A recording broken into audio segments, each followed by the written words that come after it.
हमारे साथ स्कंद तायल साहब हैं, पूर्व राजनयिक। आपका बहुत बहुत स्वागत है। तायल साहब, भारत के लिए योग के लिए बहुत बड़ी एक आज उपलब्धि, जिस तरह से आज अंतर्राष्ट्रीय योग दिवस पर संयुक्त राष्ट्र के जो मुख्यालय है वहां पर लॉन्च में कार्यक्रम आयोजित किया गया। 9 साल पहले 2015 में पीएम नरेंद्र मोदी के आग्रह पर ही 21 जून, जो कि साल भर का सबसे लंबा दिन होता है, उसको अंतर्राष्ट्रीय योग दिवस के रूप में घोषित किया था संयुक्त राष्ट्र ने। इसको भारत की सॉफ्ट पावर भी कहा जा रहा है। और जिस तरह से आज भारत ने कहा है कि योगा फॉर वसुधैव कुटुंबकम, और हमने अपने दर्शकों को जानकारी दी कि ये Guinness book of world record में भी आया, क्योंकि 135 देशों के जो नागरिक हैं उन्होंने अब से कुछ देर पहले संपन्न हुए इस कार्यक्रम में हिस्सेदारी की थी।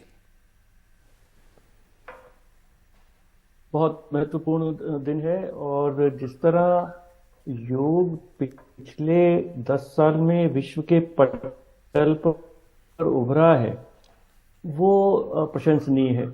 देखिए, योग तो दुनिया भर में पिछले सैकड़ों साल से जाना जाता है। पाश्चात्य देशों में भी बहुत इसको जाना जाता है। आप अमेरिका जाएं, पहले भी जाते थे, तो हर जगह योगा सेंटर मिलेंगे, ये सब मिलेगा। पर उसको एक नया आयाम देना, मैं समझता हूँ कि भारत के अंदर स्वामी रामदेव ने बहुत काम किया और योग को घर घर पहुंचाया। हर गली मोहल्ले में, हर पार्क में हम देखते हैं कि योगा की प्रक्रिया लोग कर रहे हैं।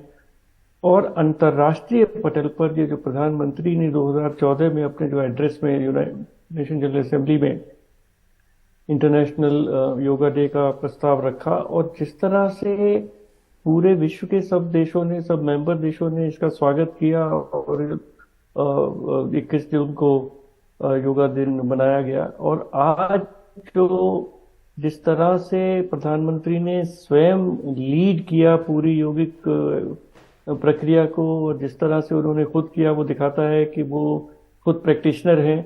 बहुत सालों से वो योगा खुद करते आए हैं। बिल्कुल। और एक बहुत महत्वपूर्ण बात उन्होंने कही कि इस योग पर कोई पेटेंट और कॉपीराइट नहीं है। क्योंकि मैं जब यूएस में था तब कुछ उस समय ऐसा देखा गया था, कुछ योग लोग अपना पेटेंट कराने का प्रयत्न कर रहे थे। नहीं, कई ऐसे उत्पाद भी हैं भारत के जिन पर कि ये झगड़ा चला है, कि कोशिश की गई थी कि उनको पेटेंट बाहर करा लिया जाए और फिर भारतीयों को उसके लिए पैसा देना पड़े।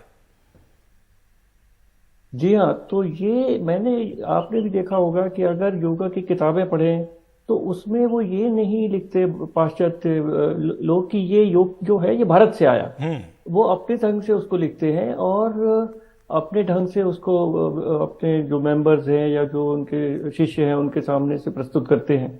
तो एक ये चीज होती जा रही थी कि शायद ये जो कहाँ से आया और भारत का जो संबंध है कि भारत से ये निकला, वो विश्व के जो प्रैक्टिशनर्स थे उनके सामने नहीं रखा जा रहा था। और उनकी कॉन्शियसनेस में ये नहीं था कि ये जो हम कर रहे हैं, ये पूरी क्रिया, ये हजारों साल से भारत में बिल्कुल इस प्रकार हो रहा है पतंजलि योगा, और ये भारत की देन है विश्व को और पूरे समाज को, पूरे मानव जाति को। तो मैं समझता हूँ कि जिस तरह से यूनाइटेड नेशंस में पूरा भारत ने लीड किया और इंटरनेशनल योगा डे बनाया, तो विश्व की कॉन्शियसनेस में ये आएगा कि ये जो प्रक्रिया है, ये जो आर्ट है, साइंस है, एक्सरसाइज है, मेडिटेशन है, ये सबका एक जो कॉम्बिनेशन है, ये भारत से आया है। ये भारत की विश्व को देन है, मानव जाति को देन है। मैं समझता हूँ ये एक आयाम भी हमें अपने ध्यान में रखना चाहिए। चूंकि सर आप राजनयिक रहे हैं, इसलिए आपसे यह समझना चाहेंगे कि जो सॉफ्ट पावर, एक बार बार शब्द का जिक्र होता है जब हम अंतर्राष्ट्रीय मंच पर बात करते हैं कि किस तरह से जो बड़े देश हैं वो अपनी ताकत को दिखाते हैं, प्रदर्शित करते हैं, तो उसके लिए हार्ड पावर भी होती है, इसमें की मिलिट्री पावर भी होती है, और भी तरह की होती है, इसमें कि वो आर्म ट्विस्टिंग भी करते हैं। लेकिन दूसरा शब्द है सॉफ्ट पावर, जिससे कि दूसरे देशों के लोगों से सीधा संपर्क साधा जाता है। हम देखते हैं कि अमेरिका जो है वो हॉलीवुड की फिल्मों के जरिए सॉफ्ट पावर का इस्तेमाल करता है। भारत भी पीछे नहीं है। भारत की जो फिल्में हॉलीवुड की, बॉलीवुड की, वो काफी दूर तक प्रचलित रही हैं, राज कपूर का दौर हो या और भी दूसरे दौर हों। तो वैसे में ये जो सॉफ्ट पावर, इसमें कि योग का इस्तेमाल भारत कर रहा है, ये किस हद तक कामयाब होगा? भारत की सॉफ्ट पावर तो दुनिया में काफी प्रख्यात है, चाहे हमारा वो खाना हो, कुइजीन हो, फिल्म्स हो, डांस और म्यूजिक। और योग जो था वो बहुत पॉपुलर लेवल पे पहले विश्व में नहीं जाना जाता था। पूरे विश्व में बहुत जगह प्रैक्टिस करते थे, पर कुछ लोग, गिने चुने लोग करते थे। पर जिस तरह से पिछले 8-9 साल में योग को आगे बढ़ाया गया है, भारत की सॉफ्ट पावर का प्रोजेक्शन है और एक बहुत पॉजिटिव मैसेज का प्रोजेक्शन है। देखिए, G20 में भी वसुधैव कुटुंबकम की हम बात करते हैं कि one earth, one family and one future. और पिछले 10-15 वर्ष में आप देखें तो दुनिया ग्लोबलाइजेशन से दूर हट रही है। हर देश अपने बारे में ज्यादा सोच रहा है। कोविड में के समय भी हमने देखा कि किस तरह कुछ देशों ने दवाइयां और वैक्सीन को पहले अपने देशवासियों को दिया और दूसरे देशवासियों को नहीं दिया। तो इस माहौल में G20 के अंतर्गत वसुधैव कुटुंबकम का मैसेज बाहर रहा है और योग का तो मतलब ही है जोड़ना। तो इस तरह दुनिया के लोग जुड़े, एक पॉजिटिव एक्शन से जुड़े, एक पॉजिटिव थॉट से जुड़े, एक पॉजिटिव आउटकम से जुड़े, मैं समझता हूँ ये बहुत ही महत्वपूर्ण प्रोजेक्शन भारत की सॉफ्ट पावर का है। जी, हमारे साथ योगेश गुप्ता जी भी जुड़ गए हैं, पूर्व राजदूत। चूंकि सर अभी विषय योग का ही चल रहा है, मैं आपसे इसी पे बात करूंगा। हालांकि बाद में हम लोग, चूंकि पीएम मोदी अब यहाँ से रवाना हो रहे हैं वाशिंगटन डीसी के लिए, उनका जो राजकीय दौरा है वो इसके बाद प्रारंभ हो जाएगा। लेकिन चूंकि आज इतना बड़ा ओकेजन है अंतर्राष्ट्रीय योग दिवस का, और हमने देखा किस तरह से Guinness book of world record में इसका नाम दर्ज किया गया है। 135 देशों के जो प्रतिनिधि थे उन्होंने इस योग कार्यक्रम में हिस्सा लिया। खुद प्रधानमंत्री नरेंद्र मोदी, जिनके आग्रह पर संयुक्त राष्ट्र ने 21 जून को अंतर्राष्ट्रीय योग दिवस घोषित किया, वो भी इस कार्यक्रम में मौजूद थे। आप इसे किस तरह से देखते हैं? ये भारत की जो एक आध्यात्मिक ताकत है, एक जो सॉफ्ट पावर है, उसको पूरी दुनिया में स्वीकृति मिलना। भाई देखिए, जिस तरह से ये योगा का जो है पॉपुलराइजेशन हो रहा है तमाम दुनिया में, जब से ये इंटरनेशनल योगा डे 2014 में जो है यूएन ने इसको किया, तो उसके बाद से जो है तमाम मुल्कों में जो है योगा के बारे में एक अवेयरनेस जो है, जानकारी सब लोगों को मिल रही है। और ये जो इंडिया की एक प्राचीन सभ्यता का हिस्सा जो है, इंडिया की जो कल्चरल हेरिटेज है, उसके बारे में जो है वो तमाम देशों के लोग इसको जान रहे हैं। और इस योगा की जो जिसे कहते हैं कि एक स्पिरिचुअल और एक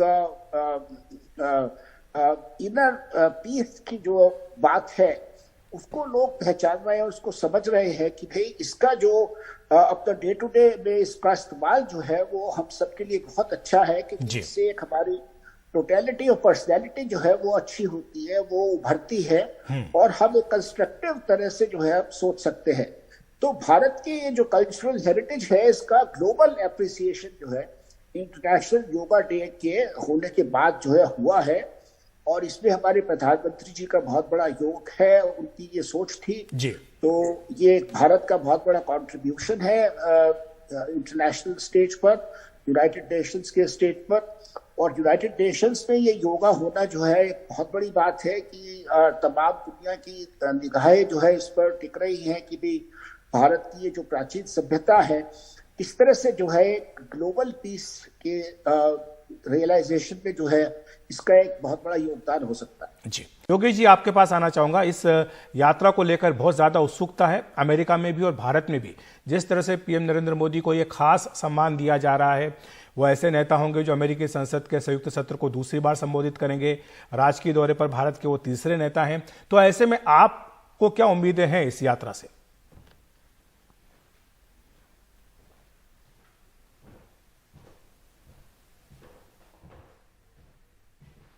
मोमेंट फॉर इंडिया, मेरा अपना सोचना ये है कि ये विजिट जो है, this could be A game changer in India's relations with the United states.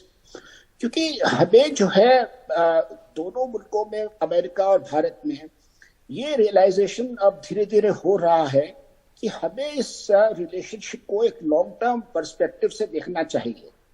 दोनों मुल्क जो है डेमोक्रेटिक है, दोनों मुल्क के जो परसेप्शंस है वो इंडो पैसिफिक हो या मिडल ईस्ट हो या मतलब अफ्रीका की तरफ हो, डेवलपिंग कंट्रीज की तरफ हो, उनमें काफी सिमिलैरिटीज है। और दोनों मुल्क जो है एक किस्म से जो है वो जो चाइना का जो थ्रेट है to peace and stability in the Indo Pacific, उसके बारे में भी दोनों मुल्क काफी चिंतित हैं। अब भारत जो है वो चीन से थोड़ा पिछड़ गया है in terms of economic, technological और मिलिट्री टर्म्स। जी। तो अब ये कोशिश है, ये भारत को रियलाइज हो गया है कि भाई हमें ये एक टेक्नोलॉजिकल लीप जिसे कहते हैं, बिग लीप हमें करनी पड़ेगी। जो कुछ एरियाज है जैसे एयरक्राफ्ट है, फाइटर एयरक्राफ्ट की मैन्युफैक्चरिंग है, या ये जो है और टेक्नोलॉजीज हैं जैसे आर्टिफिशियल इंटेलिजेंस है, क्वांटम कंप्यूटिंग है, या ये साइबर वारफेयर है, स्पेस वॉरफेयर है। इन एरियाज में जो है हमें जो है थोड़ा सा जो हमारा गैप है चाइना के साथ, उसको थोड़ा कम करना पड़ेगा। और ये जो टेक्नोलॉजीज हैं ये हमें अमेरिका से मिल सकती है over a period of time. तो ये एक मेन इसका जो है ऑब्जेक्टिव है इस विजिट का कि किस तरह से है वो। मैं स्कंद तायल साहब से एक संक्षिप्त टिप्पणी चाहूंगा, उसके बाद मुझे ब्रेक लेना होगा। तायल साहब, आपको क्या लगता है कि अमेरिका भी अपना इसमें हित देखता होगा? क्योंकि कोई भी आज के जमाने में जब आपको रिश्ता करते हैं तो जाहिर सी बात है कि ये टू वे ट्रैफिक होता है। बिल्कुल, ये टू वे ट्रैफिक है। अमेरिका अपना हित भी देख रहा है, पर अमेरिका और भारत दोनों भविष्य की ओर देख रहे हैं कि भविष्य के चैलेंजेस कहाँ से आएंगे और उनको कैसे मीट किया जाए। जैसे कि पिछले लड़ाई रिसोर्सेज की थी, फिजिकल रिसोर्सेज की थी, मैन्युफैक्चरिंग में भारत पीछे रह गया, पर जो international initiative on critical and emerging technologies है कि भविष्य में वही देश डोमिनेट करेंगे जिनके पास आर्टिफिशियल इंटेलिजेंस, सेमीकंडक्टर्स और ये सब क्रिटिकल टेक्नोलॉजीज होंगी। और इसमें अगर भारत और अमेरिका साथ मिलकर काम करें तो ये बहुत बिल्कुल, और इसीलिए एजेंडे में ये काफी सारी चीजें हैं। जहां तक आप तकनीक की बात कर रहे हैं, आर्टिफिशियल इंटेलिजेंस की बात कर रहे हैं, ये सारे ऐसे मुद्दे हैं जिसमें कि टेक्नोलॉजी ट्रांसफर, ये सारे मुद्दों पर चर्चा होगी। तो काफी उत्सुकता से प्रतीक्षा की जा रही है इस राज की दौरे की, जो आपसे कुछ देर में शुरू होने जा रहे हैं। आप दोनों का बहुत बहुत धन्यवाद हमारे साथ जुड़ने के लिए।